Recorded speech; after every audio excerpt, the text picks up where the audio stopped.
most of the time when people come to Daniel, they come looking at it for all of the dreams and the visions, for all of the prophecy stuff, right? When y'all go and study Daniel, isn't it mostly from that perspective? And you grew up hearing all of the stories, about Daniel and the lion's den and all those different things like that. But that's not the prophecy stuff. So as adults, we don't deal with that as much. We skip to the good stuff, right? And so we typically come to it for the end times scenarios, and we love picking apart the visions, the dreams, all the statues, all the beasts, the years, the days. And there's nothing wrong with any of that. But I truly believe that Daniel has a lot more to offer for believers than just that. I think Daniel has something to offer a people who are living through turbulent times of collapse and ruin. Because that's what he went through. That's what he saw in his day. In fact, Daniel, it's an account of what it looks like for a young man who leads even other young men to do what we talked about last week in Joshua, the last few verses of that. This is what Daniel had to do. He says, "Now therefore fear Adonai and worship him in sincerity and in truth. Get rid of the gods that your fathers had worshipped beyond the river." Guess where Daniel is? He's back in a lot of that place. Or he will be there. "Get rid of the gods that your fathers had worshipped beyond the river and in Egypt, and worship Adonai. If it seems bad to you to worship Adonai, then choose for yourselves today whom you will serve. Whether the gods that your fathers worshipped that were beyond the river, or the gods of the Amorites in whose land you are living." But he says what? "As for me and my household, we will worship Adonai." Daniel is living this out. He is having to make this decision because of where he is in the book of Daniel is exactly where his family, his fathers, his ancestors had come from, leaving behind all of that idolatry. Daniel and the other Israelites that he led lived out these verses. And so I want to set the stage of what's happening here for the Israelites. After Joshua died, the Israelites went through that period of the judges, and it was a back and forth kind of a thing. It was back and forth in terms of faithfulness, apathy, defeat, and deliverance. And really, finally, we get to the last judge, Samuel. He's leading the nation. He's a judge and prophet. And at one point in his service, 1 Samuel 8, the people, they ask him for a king like all the other nations have, right? Y'all remember that? Give us a king like the other nations so we can survive and go forth and all those things. So this is one of the early examples of what happens when you try to bring the ways of the nations into the life of the people of God. Because it didn't always work out very well.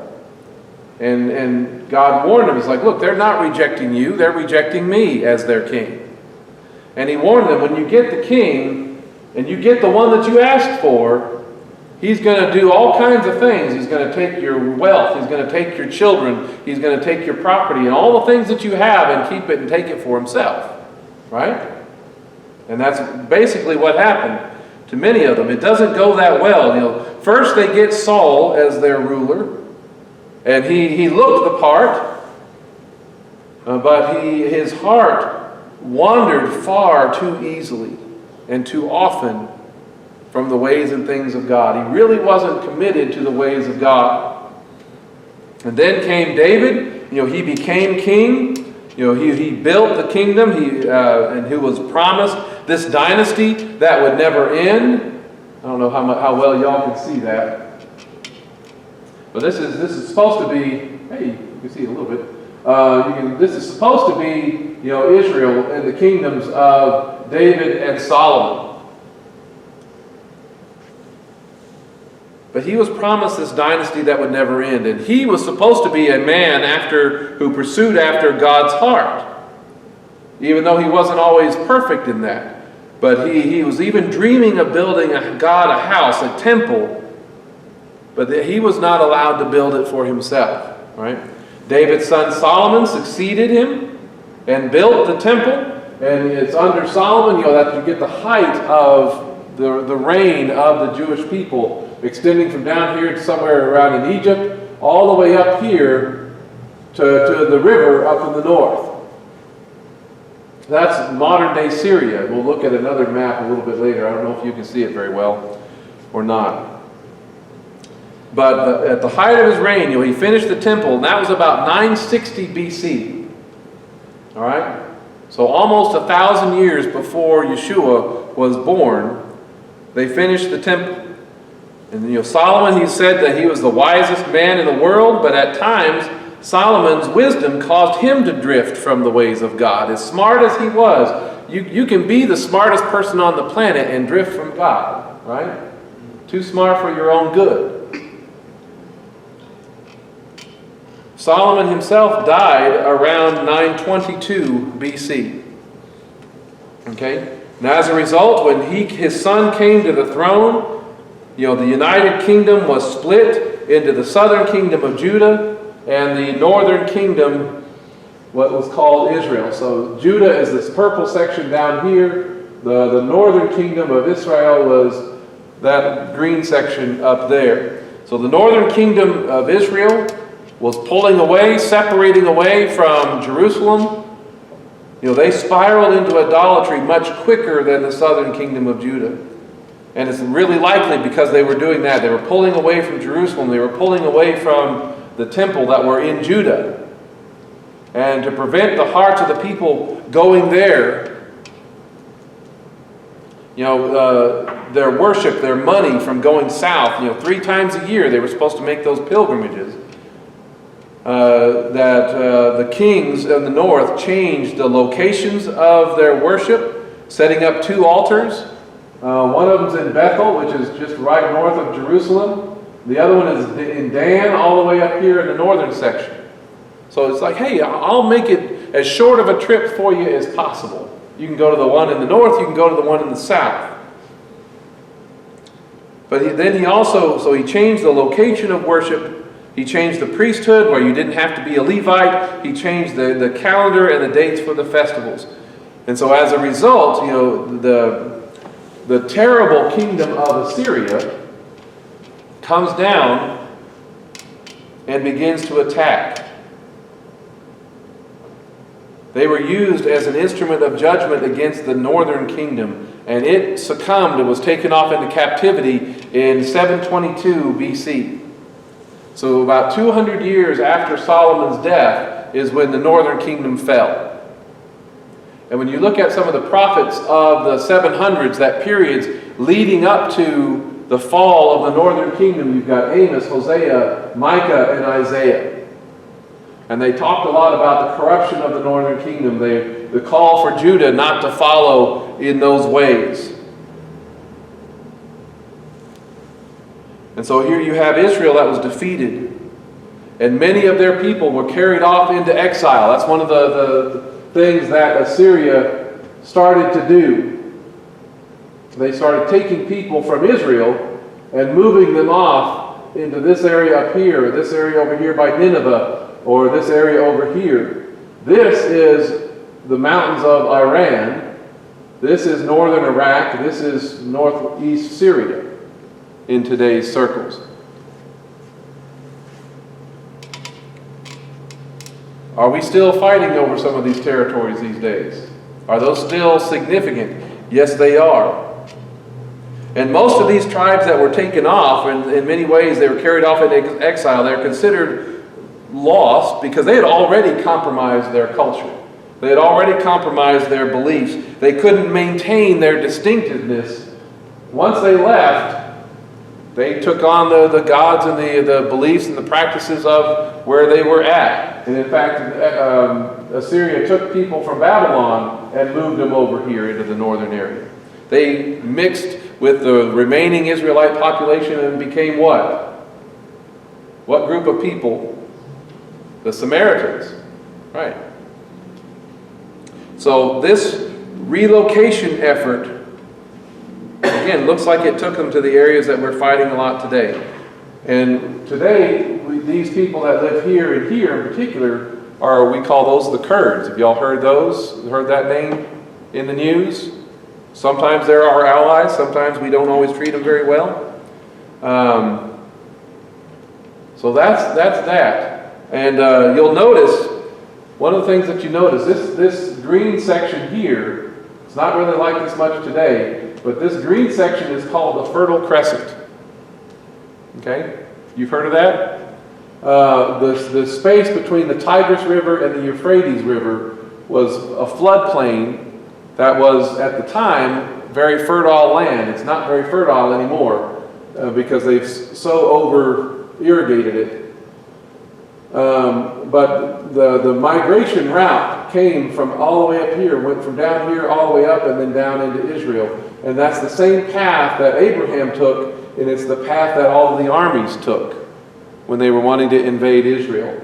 So they would come up and then down from the north into Israel. What's the other direction that the armies would come from, if not the north? They'd come from here, from Egypt. They'd come up from Egypt and hit. Not too much came from this direction because this is pretty significant desert. Okay? The smaller tribes are out there. But the land between the rivers is literally the meaning of the word Mesopotamia. The land between the rivers. And this down here is where Abraham started. Come up this way, that's where Laban and his family and such lived, where Jacob went and got his wife, and they came back down.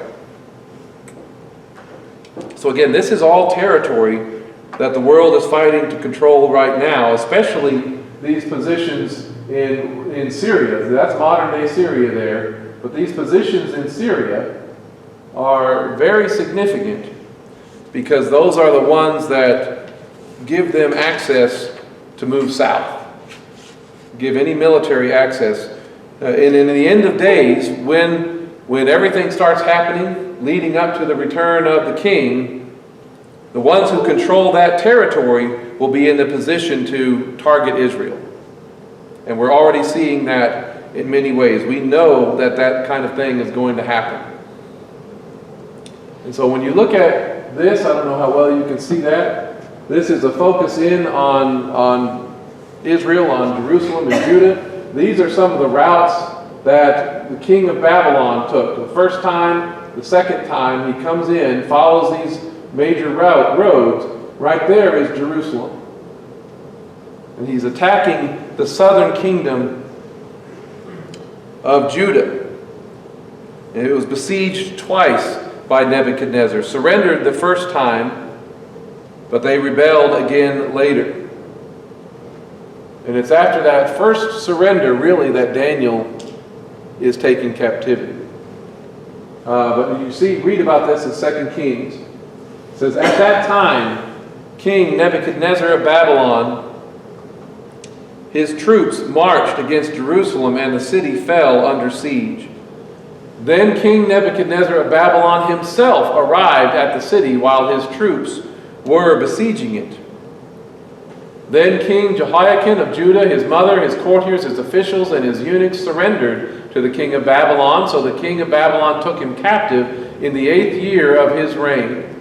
He also carried off from there all the treasures of Adonai's house and treasures of the royal palace, and cut in pieces all the vessels of gold that King Solomon of Israel had made in the temple of Adonai, just as Adonai had said. It says, then he exiled all Jerusalem, all the captains, all the mighty men of valor, all the craftsmen and the smiths, 10,000 exiles. None was left except the poorest sort of the people of the land. Okay? So when you read about that, Jerusalem was finally defeated in 586 BC, it took them 2 years to capture Jerusalem that second time. It's 136 years after the fall of Samaria in the northern kingdom. And if the temple was established in 960, it's now 586. They have had the same utensils that Solomon made all that time. Okay? But when they took them off into exile, they took them from here in Judah, took them up that same path, and spread them all the way out back down here to Babylon.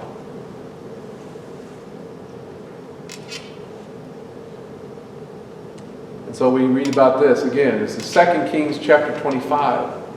We find out some more of what happens. It says, "Now it came to pass in the 9th year of Zedekiah's reign, on the 10th day of the 10th month, that King Nebuchadnezzar of Babylon and his entire army advanced against Jerusalem, set up camp by it, and built a siege wall around it, so that the city was under siege until the 11th year of King Zedekiah." So they started in the 9th year, and it's gone to now the 11th year, so 2 years. "And on the 9th day of the 4th month, the famine became so severe in the city that there was no bread for the common people." And it got worse from there. You can read about that yourself. Verse 8 goes on and says, "Now on the 7th day of the 5th month, which was in the 19th year of King Nebuchadnezzar of Babylon, Nebuzaradan, the captain of the imperial guard, official of the Babylonian king, came to Jerusalem." And listen to this. It says, "He burned down the house of Adonai." He's not just carrying stuff away now, but he burned down the house of Adonai, the royal palace, and all the houses of Jerusalem. Every notable building he burned with fire. Then the whole Chaldean army that was with the captain of the guard demolished the walls of Jerusalem on every side. Right? So they were destroying the city completely. It had been a thorn in their side. It had to come and deal with rebellion after rebellion after rebellion. And he's like, fine, we're done. We're taking the place down. And that's about 586 BC. Daniel was alive at the time. And he witnessed some of these things. He witnessed the captivity or the capture or the surrender of Jerusalem previously. He was deported to Babylon around 605 BC. It was roughly about the time that he left, about 605. And he lived there in Babylon for about another 60 years. And so he would not have seen it with his own eyes, but he would have heard about it, the destruction of Jerusalem. He would have heard about the destruction of the temple, all of that after the fact, and I'm sure it was devastating. And again, Daniel wasn't the only one. That's one thing we always want to keep in mind, the context, the larger context. Daniel wasn't the only one operating and speaking on behalf of God at the time. When you look at the prophets of the 600s and the 500s and such, you've got Nahum, Zephaniah, Habakkuk, Jeremiah. He was actually in Jerusalem when it fell. He witnessed Jerusalem's fall. They talked a lot about the coming judgment by this pagan nation, this destruction and departure of the Lord's glory. And they were asking that question, Lord, how can you allow this to happen? But they also held out hope for restoration. And while they were over in exile, while they were captured, you had the ministry of Ezekiel going on. Haggai and Zechariah, Malachi. And Daniel is overlapping a lot of these people. And he's overlapping the period of the Babylonian captivity, but also the next coming power, that of the Persian Empire. So when you see all of these things happening, geopolitics is very helpful to know when you're looking at the scriptures. But you have to ask the question, why did this happen? Why were the Israelites taken into captivity? Well, it's the Torah that actually provides reasoning for these things. There's multiple passages we could look at, but I'm going to look at Deuteronomy 28. This is a section in the blessings and the curses that we see in the scriptures. He says, "If you will not listen to the voice of Adonai your God, to take care to do all his mitzvot and statutes that I am commanding you today, all these curses will come on you and overtake you. That's verse 15. Then skipping down to verse 32, he says, your sons and your daughters will be given to another people, while your eyes look on, longing for them all day long, but your hand will be powerless. That happened to Daniel.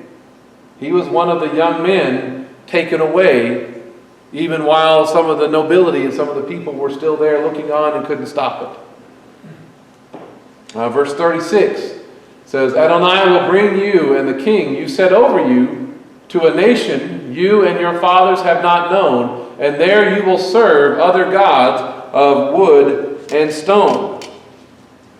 Again, he's telling you this is what's going to happen. And the reason is because you're not listening to the voice of the Lord.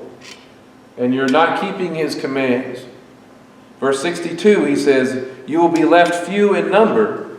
Instead of being like the stars of the sky in number, which was his promise, because you did not listen to the voice of Adonai, your God. And then again, verse 64, Adonai will scatter you among all the peoples, from the one end of the earth to the other. And there you will serve other gods, wood and stone, that you and your fathers have not known. He says, among these nations you will find no rest. And there will be no rest for the sole of your foot. But there Adonai will give you a trembling heart and failing eyes and a despairing spirit. It's almost like he's doing that on purpose. Like he's bringing them to that place for a reason. A trembling heart, failing eyes, and a despairing spirit. And even the world, even the nations is trying to figure this one out. Even they're trying to make sense of, God, what are you doing? All the nations will say, why has Adonai done this to this land? Why this great burning anger?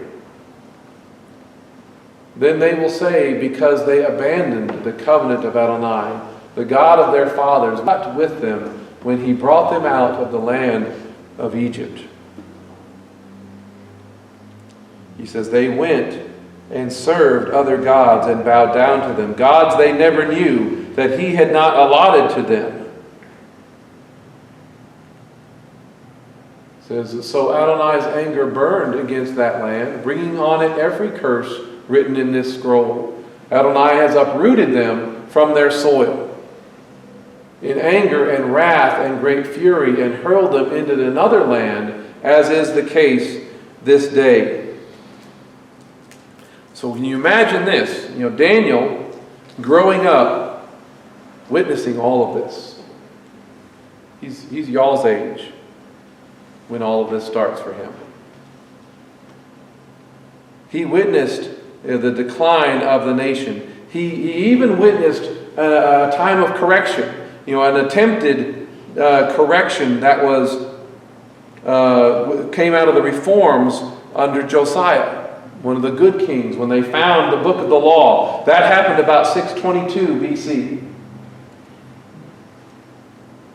Daniel was likely born just a few years later. And so he would have grown up under those reforms and under that correction. He was likely educated by Josiah's reforms and that commitment and return to the ways of God. Can you see how that education and that reform that he was growing up with influenced him? Right? So when they found the book of the Torah in 622, he was born a few years later, making him about a teenager when he was taken to Babylon in 605.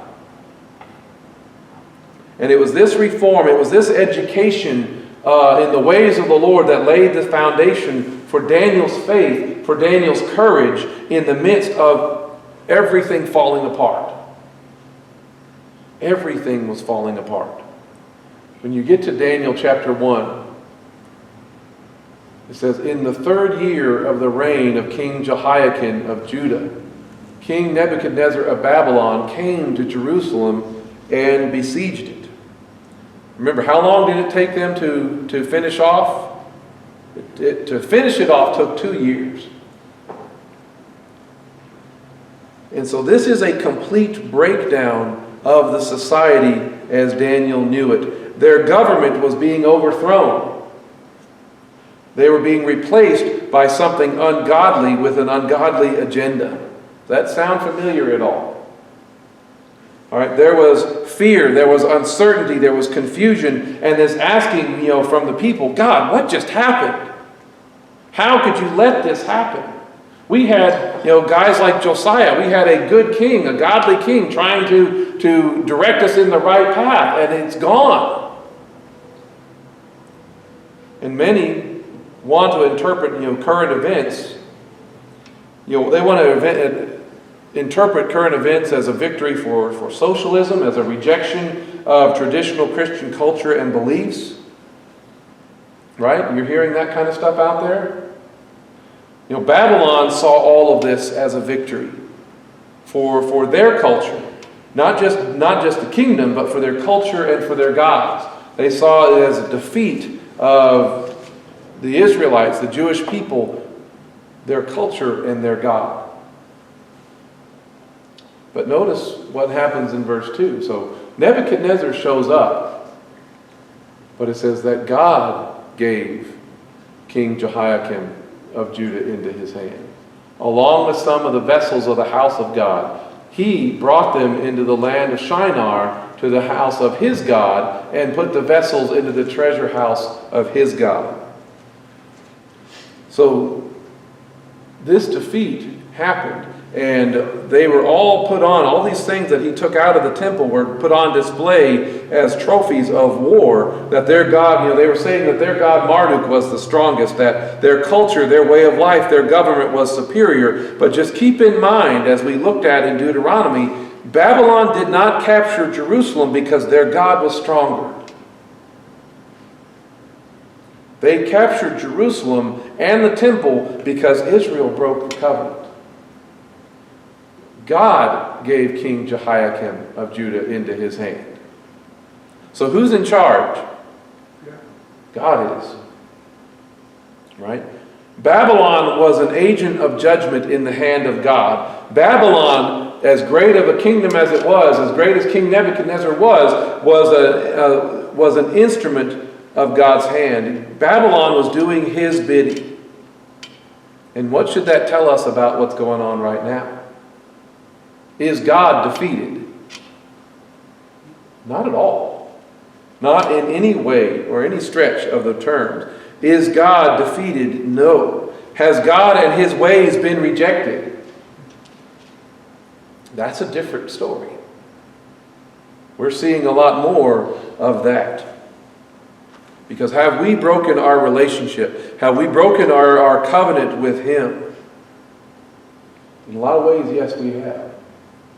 Because the founders of this nation, they believed, they were asking, as they were creating the nation, the United States, they were asking, Lord, bring us into this covenant. Have a relationship with us like you had with your own nation of Israel. George Washington, when he took his oath of office as the first president, opened the Bible and placed his hand, guess where? Deuteronomy 28. With the blessings and the curses. He placed his hand there and swore the oath of office.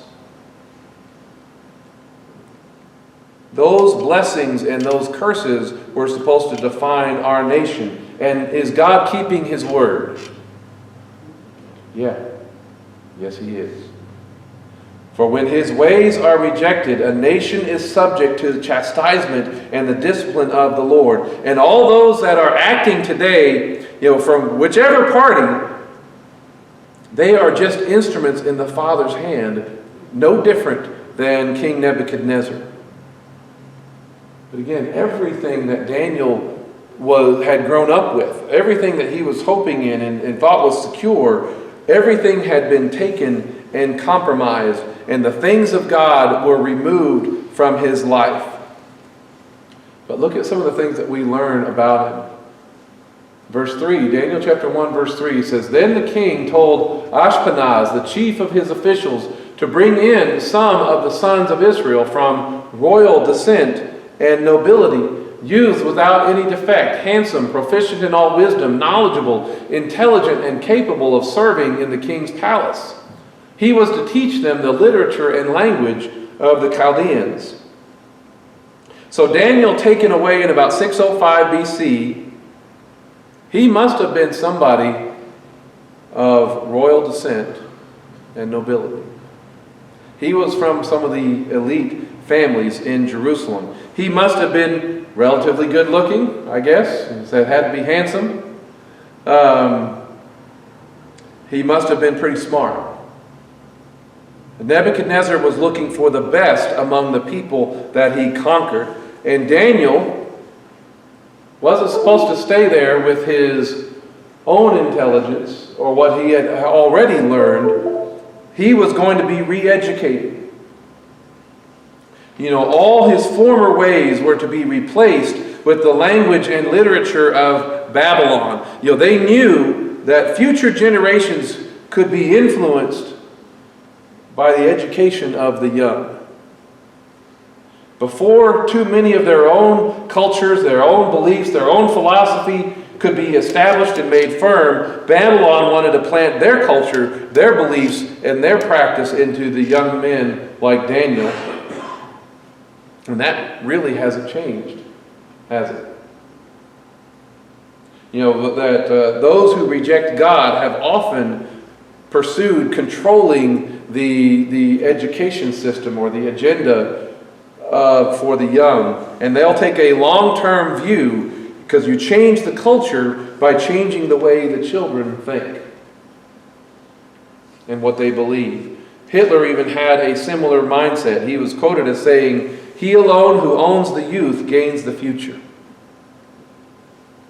So re-education or controlling education is a significant agenda for those who want to reject God. The old, the adults, they're largely considered a lost cause for changing them to truly accept the kind of change that they're bringing on, because the youth can be convinced to like and even love that which destroys the lives and culture of their parents. Y'all realize that? Kids can be influenced and convinced to like and even love that which destroys the lives of their parents, the culture of their parents. And they purposefully and deliberately target the young for re-education. He was to teach them the literature and language of the Chaldeans. What we're seeing in our day is nothing new. It's been done for a very long time. And so to hasten this, we've been seeing that in our culture, and it's only going to increase as a tactic in the days ahead, in the future. They're going to try to take even greater control of the education system to control your mind and how you think. And so to hasten the project, this is interesting stuff. The Babylonians made sure that there was good incentive to accept this new way of life. Look what happens next. Verse 5. The king allotted them a daily portion from the king's delicacies, and from the wine that he drank. They were to be trained for 3 years, and at the end they were to stand before the king. Now, what kind of food do you think this was? Do you think it was the scraps, like microwave TV dinner kind of quality food? The cheap stuff? No. This was the best of the best. This was delicacies and wine for 3 years. The best steak, the best desserts, you name it, you could get it, and it was all free. You didn't have to pay for it. Their government was going to provide them everything. Their government was going to pay for everything. Free food. They probably lowered the drinking age. They probably made legalized other recreational drugs. They paid for their housing. They paid for their health care. They paid for their college education. Are you noticing a pattern? What are some of the promises that are being made right now? Okay? The purpose of all of those delicacies was to make them more inclined to accept what they were being re-educated to do. Right?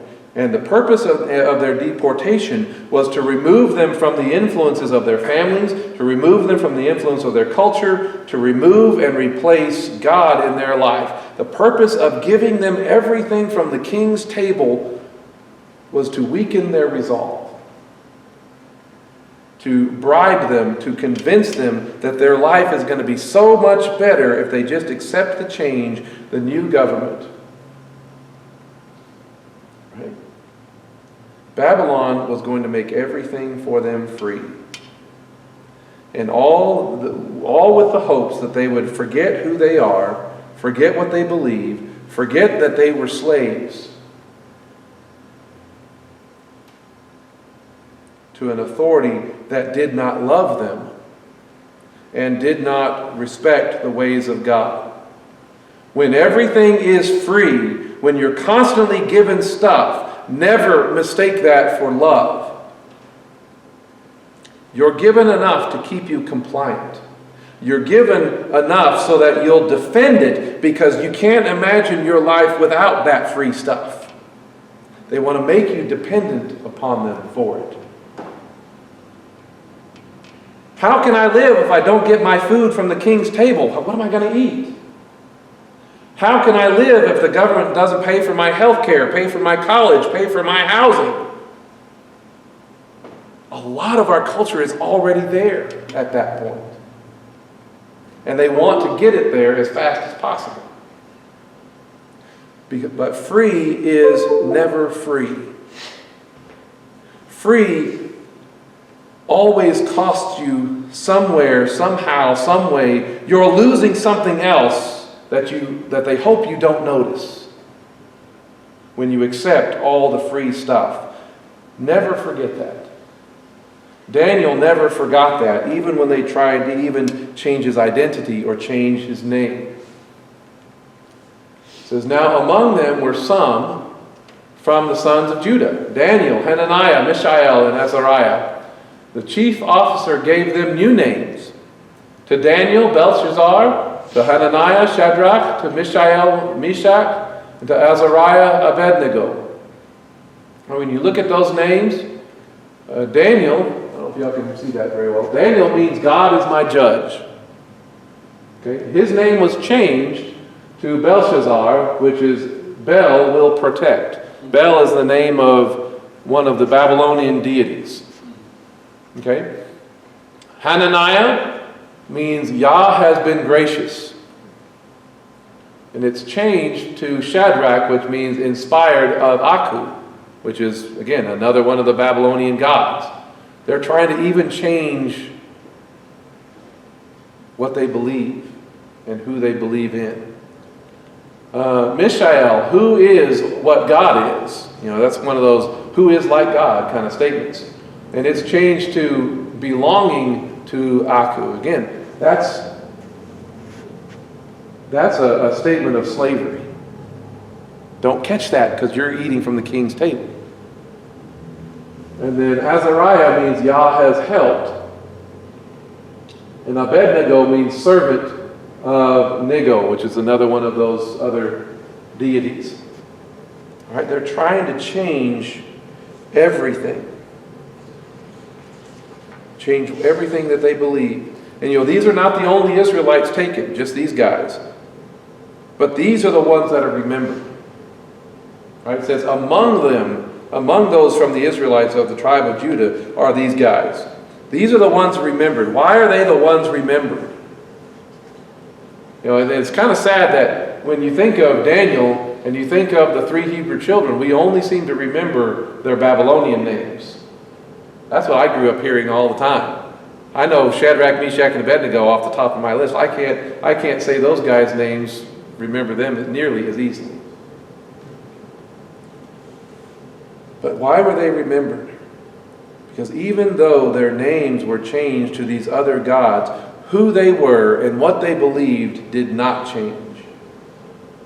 Daniel resolved himself, and he led as many as he could not to go along with the re-education, not to go along with the new agenda. He had to live and operate in Babylon. Did he have to know know the language? Did he have to know their literature? Did he have to know how to maneuver in that world? Yep, he sure did. Was he good at it? Yes, he was very good at it. But he didn't have to accept it. So in the midst of chaos and turmoil, Daniel chose to live consistent with his faith and was even willing to put his life on the line for it. He showed integrity amid the collapse.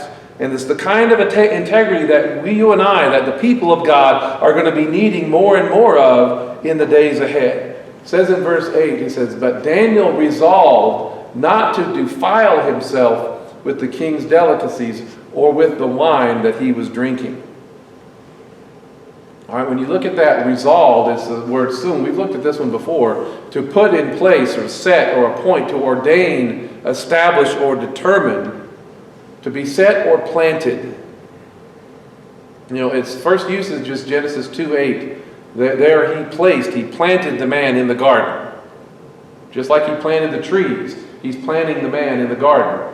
And so it could also be translated, he purposed in his heart. So here he is, 15, 16, 17 years old maybe. And he sees through, he had the wherewithal to see through the re-education. He would see through the bribes that offered to his stomach. He saw through all the free stuff that Babylon was going to take care of for him. And he remembered who he was. He remembered his true name. He remembered what he had been taught. He remembered the Torah of the Lord that Josiah tried to put back in place. He remembered the foundation of faith so that he could not be shaken in the midst of losing everything. He could choose to go along with all of the changes, but he knew it would defile him. To go along with all that stuff would defile him. It would soil or desecrate him. So regardless of where you are, regardless of what nation you live in, regardless of the state of the government, you choose who you are and you choose what you believe. You set that agenda. You choose whether you will go along to get along, whether you will be seduced by all the free stuff and be defiled. See, Daniel had a day of choosing. He influenced others to choose right as well. And so they stood upon that foundation of what they had been taught, upon the rock of their faith, their way of life, even in the midst of Babylon. They could not leave. They were not able to, come out of her, my people, which is one of our favorite phrases that you like to hear. They could not leave, but they could still live. They could live for God and His ways. They didn't have to come out of Babylon to be free of Babylon. And as much as they could, they lived to honor God. And we'll look, at the risk that they take and that the others took, and you're going to look at that next week. But look at how God honored them with their decision, with their resolution to reject the re-education. It says in verse 17, he says, "Now as for these 4 youths, God gave them knowledge and proficiency in every kind of wisdom and literature. And Daniel could understand all sorts of visions and dreams." So in honoring the Lord, in seeking to live for Him and not lose his identity, Daniel still learned everything that they had to offer. God allowed them to have that knowledge and proficiency of Babylon. And that prepared him, positioned him to influence the nation as a whole.